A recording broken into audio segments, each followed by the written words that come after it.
May anyaga sa aton nga tanan, no? Sa bilog nga kalibutan. Whole world.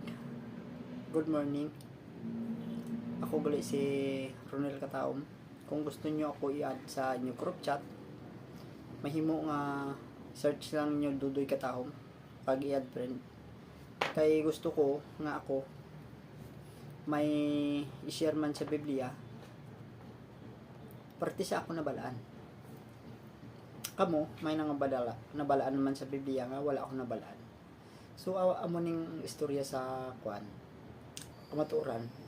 Ang tagsa ka sikta sa bilog nga kalibutan nagapamatuod nga sila Kristiyano.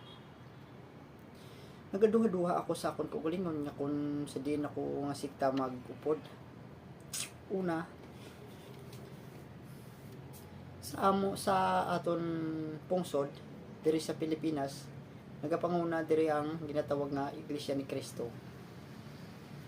Roman Catholic, Baptist, Born Again,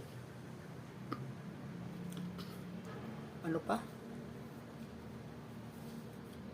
damo pa isang sikta, Seven Adventist. Ina nga mga ginatawag nga Kristiyano, nagsanga ina siya. Isa lang ang matuod nga Kristiyano. Sa piyak naman nga bayan, may ara kita nga isa lang kasikta, amo ang Islam. Pero ako may gamay nga istorya parte sa sining nga mga sikta kung sa diin ako mausoy. Ang Baptist isa man ka pundasyon diri sa Pilipinas nga gintukod ni Martin Luther diri sa Pilipinas. Seven Adventist, Church of Christ nga gipatindog ni Kibuloy diri sa Pilipinas. Ang nagapanguna diri sa pungsod Pilipinas mga kauturan amo ang Katoliko. Kadua, ang pinakadabo